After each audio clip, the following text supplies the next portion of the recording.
Et nous allons entendre maintenant M. Petit-Ohaillon qui va vous donner une conférence très intéressante, surtout pour les personnes qui vont fonder un foyer. Il y en a certains qui, comme nous, n'est-ce pas, avons des couples qui durent depuis très longtemps. Mais je pense qu'on peut vous donner des conseils, ou peut-être pour nous, pour que cela dure. Je pense que c'est valable pour tout le monde. Je vous donne la parole. Merci. Oui, c'est pas du tout une prise de parole sectaire, au contraire, ça concerne tout le monde. Ceux qui ne sont pas encore en couple, ceux qui le sont depuis longtemps.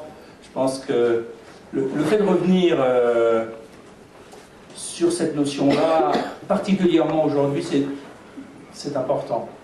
Pourquoi? Parce que nos modèles de famille, de la société ont changé. À partir des années 70, on sait bien, déjà avec l'année 1968, un peu emblématique, mais pas uniquement, on a un changement de modalité dans la conception de la relation à soi-même et dans la relation à l'autre. Le maître mot étant la liberté. La liberté voulant dire ici qu'il ne faut rien s'interdire à partir du moment où on a envie de quelque chose, quelle que soit cette chose, qu'elle soit positive ou négative. Toute contrainte serait une frustration, un empêchement de vivre. Mais à partir de ce moment-là, bien évidemment, tout est possible, toutes les expériences, tous les modèles sont possibles. Et on a mis de côté rapidement un modèle ancien, qui était peut-être taureau, mais en même temps, on n'a pas à recréer de nouveaux modèles. Et on s'aperçoit qu'une fois que ces jeunes adolescents, étudiants des années 70 ont grandi, quel est le modèle aujourd'hui? On est dans une interrogation.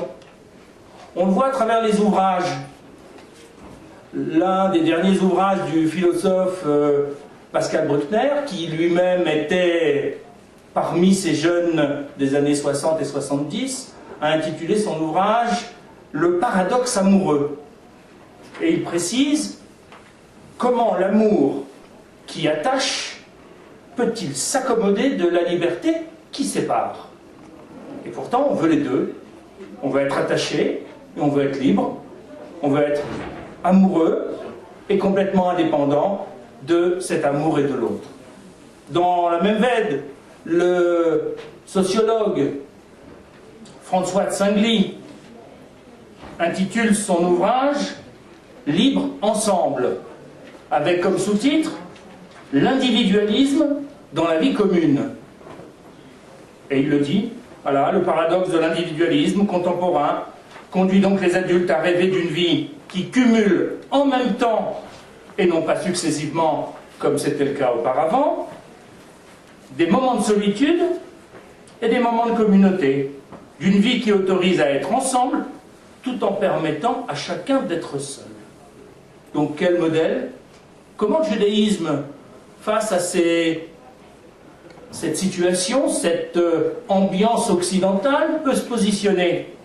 On a l'impression qu'on a aujourd'hui affaire à un autre type de mariage, de mise en couple au sens large, parce que ce n'est pas forcément de mariage ni à la synagogue, ni devant le maire. On a l'impression qu'on a une sorte de mariage à l'essai, où l'alternative est la suivante. Soit on est satisfait, soit on est séparé. Parce qu'on ne va pas s'embêter d'une union qui ne nous semble pas satisfaisante d'emblée tout de suite. Comme un nouvel objet qu'on vient d'acheter. Soit il marche, soit on le jette. On va l'échanger contre un autre. Mais on ne veut pas rester avec quelque chose qui nous créerait du désagrément. C'est-à-dire qui ne correspondrait pas précisément et exactement à notre attente. Dans ces conditions, comment les jeunes juifs, qui ont quand même les deux approches, d'un côté le mariage de type traditionnel, à la synagogue, avec la fête qui va autour, et puis de l'autre côté le fait que les services de divorce dans tous les consistoires ou tous les services communautaires sont de plus en plus pleins. Comment réfléchir à ce modèle en revenant à nos sources et essayer de comprendre comment on peut se situer face à cette problématique-là aujourd'hui et comment essayer, d'où la formulation que je vous propose aujourd'hui, comment essayer de faire en sorte que ce couple soit durable. Parce que ce qu'on essaye de fonder, c'est quand même une famille. On essaye d'avoir un partenaire, d'avoir des enfants, et d'essayer de fonder ensemble une famille qui aurait quelque chose à voir avec la famille dont on vient nous-mêmes. Je ne vais pas vous donner une liste de recettes, mais on va essayer de regarder, d'examiner un certain nombre de principes que je vais classer. Pour les classer, je vous propose de reprendre un texte classique que vous connaissez certainement, qui se trouve dans les Pirkei Avot, qui a priori n'a rien à voir. C'est l'enchaînement de Shimon HaTzadik. Al Shlosha Dvarim Ha'olam Omed, à la Torah, à la Avoda, à la Gmilut Chasadim. Le monde repose sur 3 paroles, sur 3 choses, sur 3 piliers, sur 3 concepts.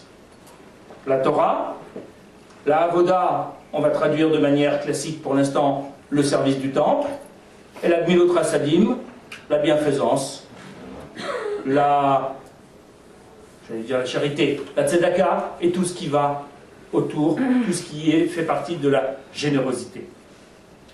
Ces 3 éléments sont 3 piliers qu'on va utiliser pour essayer d'organiser notre propos par rapport à ce qui peut se passer dans une relation entre un homme et une femme. Quand je dis un homme et une femme, ça veut dire une femme et un homme. Je ne vais pas systématiquement inverser, mais pour moi, c'est réversible à chaque fois. J'essaierai d'être vigilant à certains moments pour ne pas surprendre, pour ne pas avoir un propos qui vous apparaîtrait comme traumatiste, alors que c'est juste un problème de langage. En français, forcément, ça fonctionne dans un sens et dans l'autre, mais il faut choisir à chaque fois. Donc essayons de comprendre comment la famille, qui est une sorte de monde miniature, fonctionne par rapport à ces 3 piliers. Le premier pilier, c'est celui de la Torah. La Torah, c'est quoi? C'est le message qui nous est adressé par Dieu pour nous permettre d'organiser notre vie sur terre. En d'autres termes, ce que Dieu attend de nous est inscrit dans ce texte. Donc il faut essayer de le lire, il faut essayer de le comprendre, il faut le solliciter, l'interpréter pour essayer de comprendre, sur la famille particulièrement, sur le couple plus précisément, qu'est-ce qu'il attend de nous? Quel est son projet? Qu'est-ce qu'il nous propose pour construire cette relation?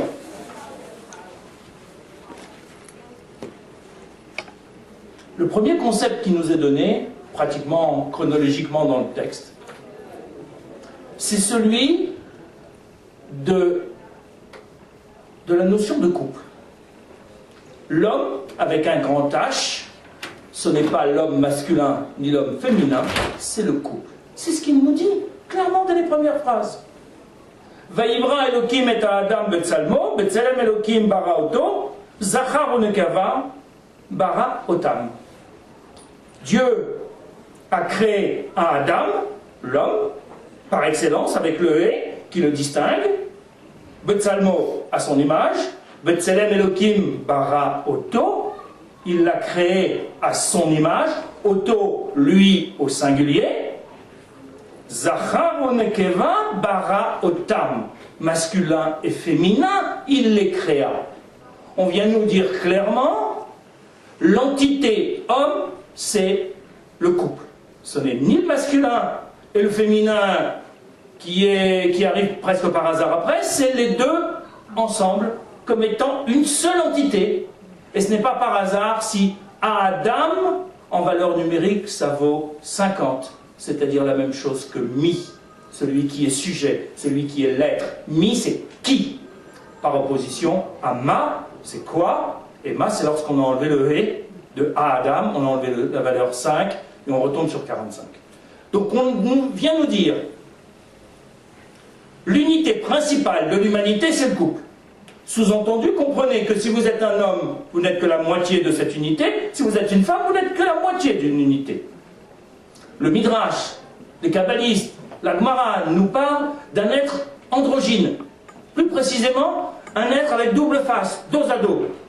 Avec une face masculine, une face féminine. qui sont ensuite séparés, c'est la fameuse côte, ou côté, parce que le terme tsela a la double signification, c'est le fameux côté qui est séparé pour qu'il puisse y avoir une rencontre en face à face. Le lien médian, c'est l'amour. Pourquoi ce lien médian? Pourquoi ce face à face? Pourquoi ils ne pouvaient pas rester une entité ensemble? Parce qu'il y a une nécessité de construire la relation de l'un avec l'autre. Quand on est dos à dos, on n'a pas de relation. On a encore le sentiment d'être seul au monde puisqu'on ne voit pas l'autre. De la même façon, Dieu aurait très bien pu créer l'homme d'un côté, la femme de l'autre. Mais s'il les avait créés, nous dit Rabbi Abaou dans le Midrash, séparément, ils ne se seraient jamais rencontrés. Pourquoi? Parce qu'ils sont tellement différents l'un que l'autre. Ils ont des approches intellectuelles, psychologiques, culturelles différentes. Ils ne se seraient pas rencontrés parce qu'ils auraient eu le sentiment qu'ils étaient un monde en eux-mêmes, qu'ils se suffisaient à eux-mêmes. En créant un être double, on crée aussi le besoin de l'autre, parce qu'on sait qu'on n'est que la moitié d'un tout, et que pour être soi-même, il faut retrouver l'autre moitié de nous-mêmes. Les kabbalistes du Moyen-Âge vont beaucoup plus loin. Rabbi Yosef Jikatila explique que chaque âme est double. Parce qu'il y a bien une âme première qui est celle de l'humain, qui est le couple, mais ensuite elle est séparée en deux morceaux. Une partie masculine, une partie féminine. Et pour qu'il y ait rencontre, il faut qu'avec la partie masculine majoritaire pour l'homme, il y ait une partie féminine minoritaire. Chaque homme masculin a une partie de femme en lui. Et la même chose sur la femme. La femme a une âme majoritairement féminine, mais avec une partie d'âme féminine, masculine, qui est minoritaire. C'est parce qu'on a un petit bout qui nous manque dans notre âme, qui est chez l'autre, qui fait qu'on se rend compte qu'on a vraiment besoin de l'autre. C'est pas deux âmes qui ne se ressemblent pas, qui vont avoir besoin de se réunir, parce que ça ne marcherait pas. C'est parce que à l'intérieur de moi, j'ai un petit peu de femme qui fait que je peux dialoguer avec une femme, et vice-versa. La femme a quelque chose de l'homme en elle qui lui permet de dialoguer avec l'homme. C'est en se réunissant, grâce à cet élément médiateur qu'est l'amour, qui est le sentiment qui permet la réunion des deux entités, que je deviens l'humain par excellence. Mais ce n'est qu'en étant l'humain par excellence, c'est-à-dire un tout réunifié, que je peux être en relation avec Akadosh Baruch Hu. Dieu, il est dans le monde du Aleph, il est le monde de l'unicité absolue, qui, la sienne est indivisible. On ne peut rencontrer Dieu, qui est l'unicité par excellence, que si nous-mêmes on constitue un tout unifié, une unité basique. Mais ça, pour ça, il faut le couple, il faut la rencontre de l'autre partenaire. On vient nous dire donc, comprenez que le mariage, c'est pas juste une aventure amoureuse parce qu'à un moment donné, on rencontre quelqu'un qui nous plaît et qu'on a envie de faire un bout de chemin ensemble. C'est une aventure aussi spirituelle. Parce que ici, on ne parle pas de rencontre amoureuse, on ne parle pas de sexualité. On parle de la rencontre de deux êtres, deux personnalités, deux âmes qui ont l'une besoin de l'autre pour refonder cette unité originelle d'où ils viennent. Est-ce à dire que c'est toujours facile? Pas du tout. Parce qu'il y a un deuxième principe qui est donné aussi dans le même texte. La femme va être ce qu'on appelle Ezer Kenegdo. Traduction classique, une aide à ses côtés.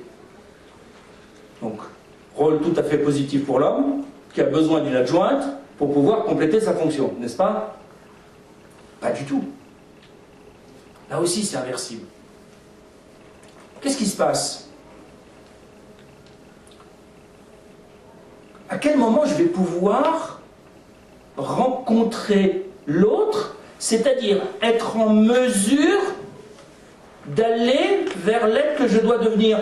Parce que lorsque je suis jeune, lorsque je suis seul, je suis en potentiel, je ne suis pas abouti, je n'ai pas atteint ma plénitude. Donc j'ai besoin d'une rencontre qui va me permettre d'aller au mieux de moi-même. Mais si cette rencontre, c'est simplement une aide qui vient me donner un coup de main, je ne sors pas de ma suffisance. Je suis dans un ego tellement important que je peux rencontrer personne. J'ai quelqu'un à côté de moi, complètement insignifiant, qui vient m'aider. Mais c'est pas de ça qu'on parle. Ken Negdo. Elle est comme si elle était contre moi. Son opposition, j'en ai besoin. Parce que c'est ça qui me permet de me sortir de ma suffisance. Mais elle aussi, si elle se croit la princesse qui attend le prince charmant, elle ne le trouvera jamais. Parce qu'elle est tellement parfaite que ne peut pas y avoir d'homme à son image.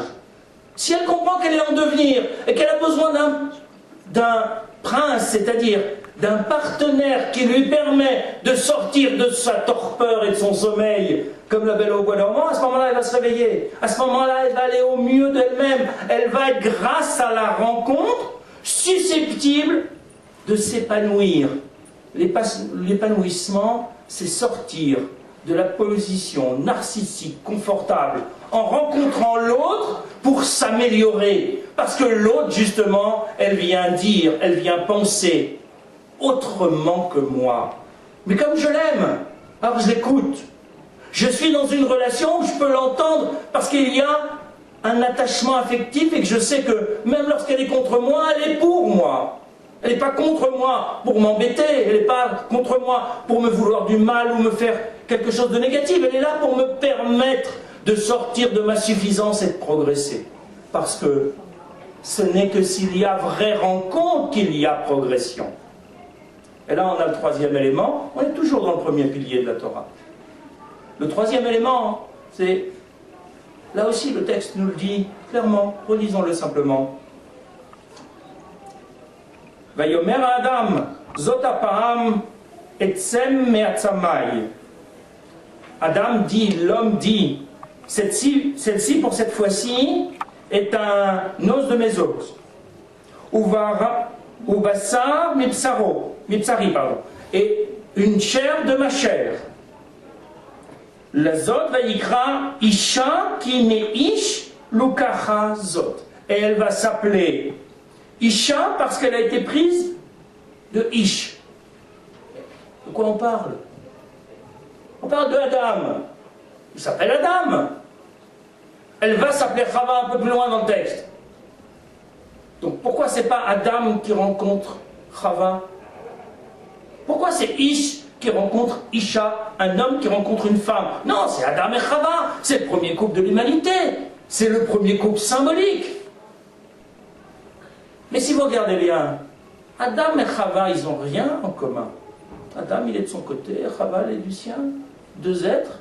Il n'y a même pas une seule lettre de leur nom qui se ressemble. Ce sont deux êtres complètement suffisants. Ish et Isha vient te dire, regarde bien le mot, comment il est fait. Ish, vous avez deux lettres en commun, le Aleph et le Shin. Tu as, toi, homme, une lettre particulière, le Yud. Et toi, la femme, tu as Aleph et Shin comme l'homme, et une lettre particulière qui est le E. Vous avez des points communs, vous avez des points dissemblants. Mais c'est parce que vous acceptez de vous considérer comme étant un homme par rapport à une femme et une femme par rapport à un homme et pas Adam vis-à-vis de Chava que vous avez des chances de vous rencontrer. Parce que pour se rencontrer, il faut avoir des choses en commun. Si on est trop dissemblable, la trop grande distance ne permet pas la rencontre. Parce que la rencontre, c'est une prise de risque. Donc j'ai besoin de me sentir en sécurité, c'est-à-dire d'avoir suffisamment de points en commun avec l'autre pour prendre le risque de me confier et d'être dans la confrontation. J'ai quelque chose à apporter. Je ne vais pas me fondre à l'autre. Je garde mon identité, je reste Ish avec le Yud, qui est le signe de mon identité masculine. Et elle, Isha, elle va rester avec le He, qui est le signe de son identité féminine. Mais ensemble, ils ont quelque chose en commun. Si je reste Adam et Chava, je ne peux pas faire de relation durable. Je ne peux pas faire de relation constructive. Parce que je suis dans la juxtaposition de deux égoïstes. L'un à côté de l'autre, sans avoir rien en commun, c'est pas un couple. L'un fondu avec l'autre, en ayant tout en commun, c'est pas un couple non plus. C'est moi face à mon miroir, et c'est le meilleur moyen de ne pas être contrarié. Moi face à l'autre, en ayant des choses en commun, pour pouvoir dialoguer, mais en ayant chacun sa personnalité, en me disant j'ai un patrimoine à apporter à la relation de l'autre, alors là, on est dans une relation de couple constructive qui va pouvoir évoluer et la confrontation va pouvoir se faire. C'est à ce moment-là qu'on arrive au deuxième pilier. Le premier, c'était la Torah. On est parti simplement de la relecture des textes. Le deuxième pilier, c'est celui de la Avoda. La Avoda, dans le sens strict, aujourd'hui c'est le travail dans le sens moderne, mais dans le sens strict, c'est le service du temple. Ça veut dire quoi? Ça veut dire l'organisation des sacrifices. Mais c'est quoi cette Avoda-là? En deux mots. C'est remettre en question la valeur de la matière que je vais sacrifier, personnalisée par l'animal que j'apporte en sacrifice, la valeur de mes pulsions matérielles que je remets en cause pour pouvoir m'approcher d'Akadosh Baruch Hu. Si je suis trop sous l'influence de mes pulsions, entre guillemets, animales, je ne suis pas capable d'avoir un dialogue spirituel. Donc je dois les contenir, je ne dois pas les supprimer, je ne vais pas devenir un ange, je dois rester un humain, c'est-à-dire avec un goût particulier de la matière, mais qui sait le mettre au service du divin, au service de la spiritualité. Donc la Avoda, c'est ça, c'est ce travail de rapprochement vis-à-vis d'Akadosh Baruch Hu. Mais c'est un travail. Comment ça va se décliner au niveau du couple? Ça va se décliner selon trois modalités. La première, c'est la modalité qui est liée au mode de vie que l'on va adopter, je vais y revenir tout de suite. La deuxième, c'est ce qu'on appellera la confrontation des cultures, et la troisième, c'est la sanctification de la vie domestique, et je vais revenir sur ces trois termes-là. Premier, c'est la modalité, l'accord sur le mode de vie. Pour construire un couple qui a des chances de durer, il faut se mettre d'accord sur un certain nombre de choses. Ça veut dire quoi, se mettre d'accord?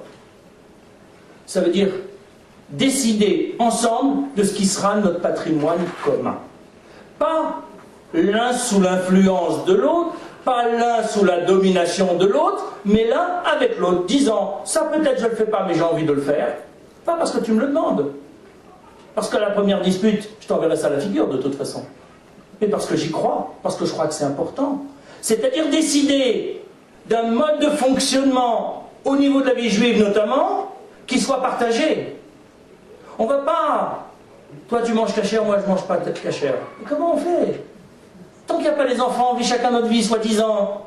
Mais quand ils sont là, qu'est-ce qu'on fait? Alors avec papa, arbitrairement, on va manger la cachère à la maison et avec maman on va manger des crevettes au restaurant à l'extérieur. Ça ne va pas. Il faut décider d'une modalité commune. Pourquoi? Parce que sinon, cette différence de modalité va être un point d'achoppement continuel. Si même sur ça on n'est pas capable de se mettre d'accord, sur quoi on va y arriver? C'est pas parce qu'on aime Beethoven ensemble, ou on aime la musique, je ne sais pas quoi, électrique, que pour autant, on va être dans l'union. Non! Qu'est-ce qu'on va partager? Sur des modalités simples. Qu'est-ce qu'on décide au niveau de la cacheroute? Qu'est-ce qu'on décide au niveau du Shabbat et des fêtes? Qu'est-ce qu'on décide au niveau de Tarata Mishpacha, la pureté familiale? Peu importe ce qu'on décide. Je ne suis pas en train de dire là, il y a une modalité qui est bonne, une autre qui n'est pas bonne. Je pense ce que je pense.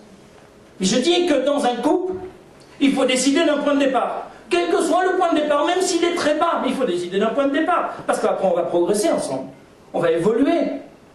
Mais si notre point de départ n'est pas partagé, il n'est pas commun, alors dès le départ, on a un point d'achoppement. Comment on veut vivre ensemble, alors que sur des choses qui vont très rapidement nous sembler essentielles, on n'est pas d'accord? Mais là encore, attention.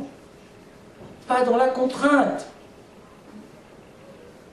Si pour moi, c'est impensable de me couvrir la tête, je ne vais pas me couvrir la tête parce que mon mari me le demande. Parce que je vais lui envoyer le béret à la figure très rapidement. Forcément! Parce que c'est pas facile à vivre. Il faut que ce soit un choix personnel. On ne fait pas les mitzvot pour faire plaisir à l'autre. On fait les mitzvot vis-à-vis de soi-même, vis-à-vis de Kadosh Baruch Hu. Que ce soit son plaisir, son désir. Alors je dois réfléchir. Quelle importance, quelle place ça peut avoir pour moi, jusqu'où je peux aller pour tenir compte de son avis et de sa demande. Quelle position nous allons choisir ensemble et quel temps il va me laisser pour progresser. Parce que cet élément-là, s'il n'est pas réglé, alors il va être amplifié par le deuxième élément que je vais vous donner. Deuxième élément, c'est ce qu'on appelle la confrontation, le choc des cultures. Mais ce n'est pas entre Occident et Orient. Le choc des cultures, ça se passe dans les petits instants de la vie quotidienne. Choc des cultures, ça se passe dans la cuisine, dans la salle de bain, dans le placard, dans l'armoire. C'est le choc du fait que chacun est persuadé que la manière qu'il a de faire chez ses parents, c'est la seule valable. Et bien sûr, j'ai toujours appris comme ça. Ma mère, mon père me disent comme ça. C'est ça qu'il faut faire. Ça ne peut pas être autrement. Les chemises, elles doivent être comme ça. Elles ne peuvent pas être vaguement l'une à côté de l'autre. Il y a deux manières d'éplucher les carottes. Soit on pousse, soit on tire. Quelle est la bonne? Aucune. Ça n'a aucune importance. La carotte, la pomme de terre, elle sera épluchée de la même façon. Simplement, c'est un modèle, c'est une tradition familiale. On a toujours fait comme ça chez moi, donc si tu fais dans l'autre sens, tu fais mal. C'est ça le vrai choc des cultures.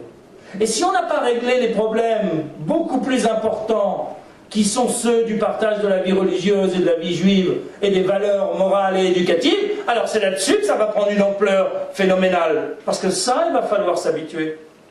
Ça, c'est aussi l'apprentissage de la sortie de notre ego. Mes parents, je les respecte. Et sur des petits gestes de la vie familiale, je sais comment ils faisaient. Mais si ma femme pense que pour elle, c'est mieux de faire autrement, c'est sa liberté. Sa manière est respectable. Même si chez moi, on ne faisait pas comme ça. Et ce sont toute une série de petits éléments qui sont des choses sur lesquelles il va falloir trouver un modus vivendi. Comment je fais pour accepter au-delà de l'amour que je peux avoir pour l'autre cette différente manière de faire les choses simples de la vie quotidienne. Parce que c'est à partir de ça aussi qu'on crée la relation. Est-ce que je suis en relation avec l'autre pour imposer mon modèle, ou je suis en relation avec l'autre pour rencontrer l'autre, c'est-à-dire comprendre qu'il y a des cultures différentes, même si ce ne sont pas des cultures entre l'Asie ou l'Océanie, mais qu'il y a des cultures différentes aussi, dans la manière de ranger les vêtements, d'utiliser le tube de dentifrice en le roulant ou en le poussant, d'éplucher les légumes. Ce sont des petites choses anodines qui peuvent être des épines fondamentales dans la vie de tous les jours. C'est là aussi qu'il va falloir travailler, faire une avoda sur soi et comprendre que ces éléments-là sont vraiment d'une insignifiance, même si elles nous semblent des montagnes, mais d'une insignifiance. C'est ce sacrifice-là qu'il faut faire de cette petite culture matérialiste pour essayer de rencontrer l'autre qui est une personne qui a quelque chose à me dire. Ça se trouve notamment dans un autre domaine, ce que j'appelle la sanctification de la vie domestique.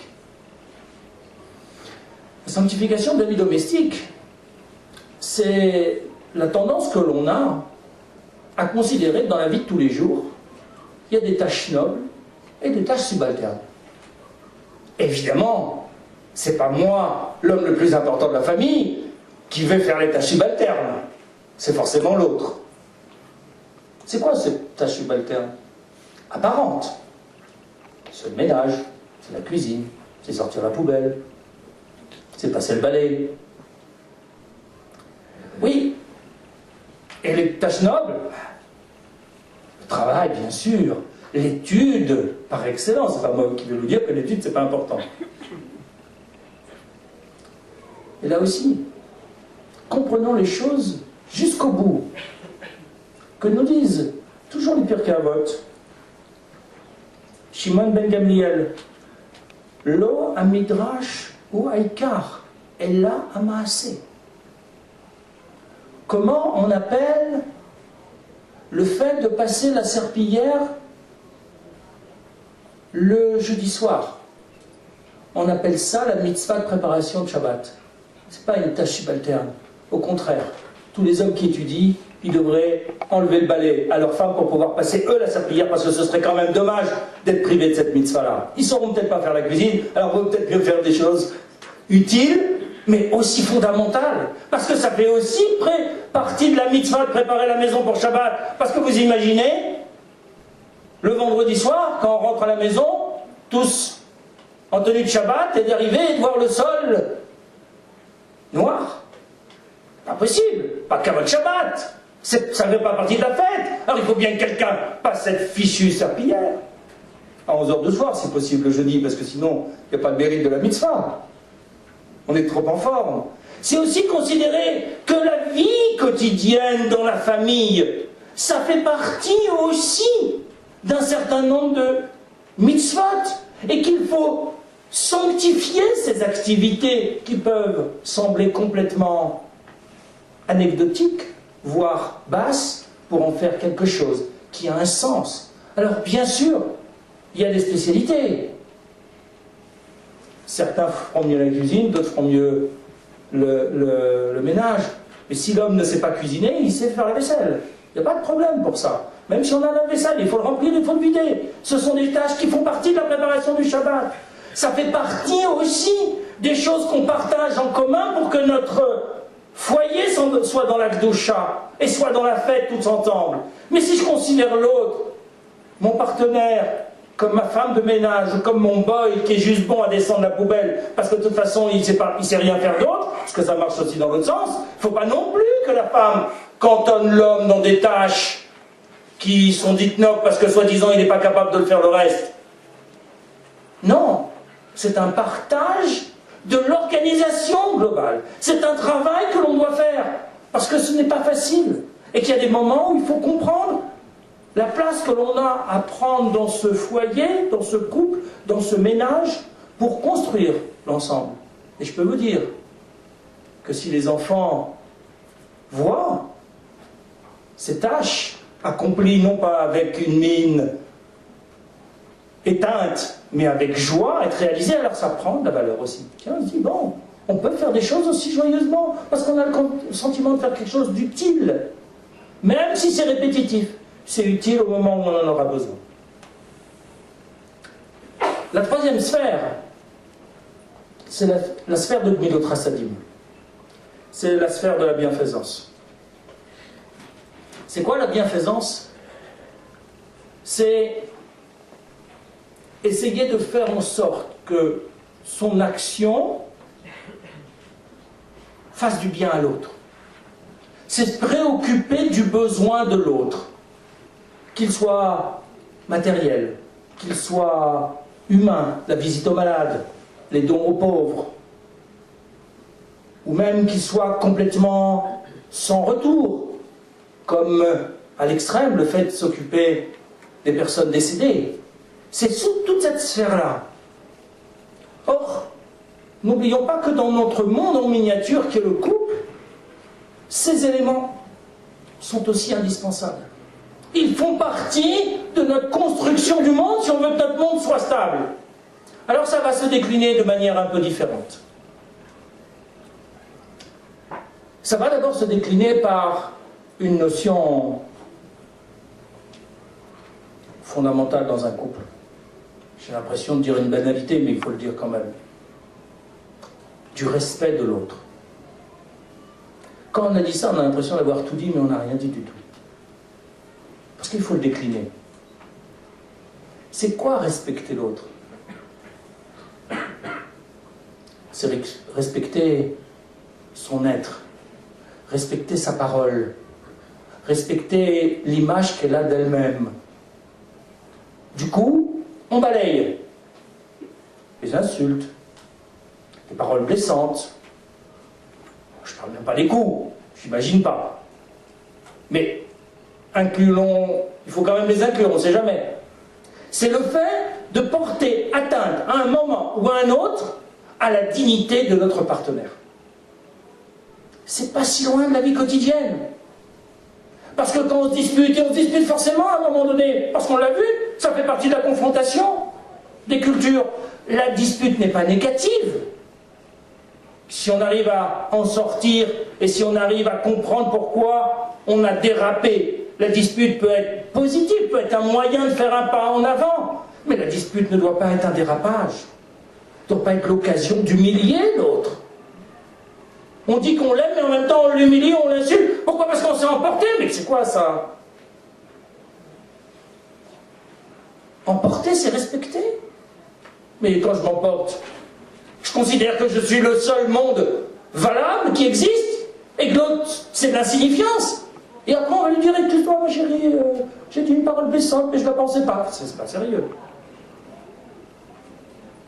Bien sûr, je ne la pensais pas. Mais je l'ai dite. Elle ne sera pas oubliée. Je dois apprendre à savoir fermer ma bouche. Parce que moi-même, je ne l'aurais pas oublié. Il faut se mettre dans la réciprocité. Et on ne peut pas construire une relation durable en s'envoyant à la figure des insanités. C'est pas acceptable. L'autre est un être à part entière comme moi. Il a une étincelle divine comme moi. Quand je l'insulte, c'est sa dimension spirituelle et sa dimension humaine que j'insulte. Je m'insulte moi-même. Donc je dois en prendre conscience. Parce que si je ne respecte pas son être, alors il devient un objet à mon service. Mais c'est plus un partenaire. Je ne suis plus dans une relation de être à être, de sujet à sujet. Je suis dans une relation de sujet à objet.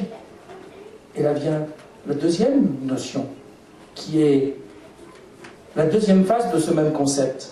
Quand je dis respect, il y a respect de l'intégrité de l'autre, de son être propre, mais il y a aussi le respect de son corps. L'autre n'est pas un objet que je peux toucher, manipuler, comme j'ai envie, quand j'ai envie. C'est une personne. Que j'ai des désirs, des envies, oui, mais est-ce que je lui parle? Ou est-ce que je profite d'elle sans lui parler? On sait, il y a des halachot très précises. Le concept de viol dans un couple, ça existe déjà dans la Gemara. C'est interdit. On ne peut pas profiter de l'autre à un moment donné où il n'est pas conscient, pleinement conscient de ses choix. Un partenaire dans les deux sens, sous, endormi ou inconscient, c'est pas un partenaire. Donc, même son corps, même si elle ne dit rien ou il ne dit rien, son corps, je dois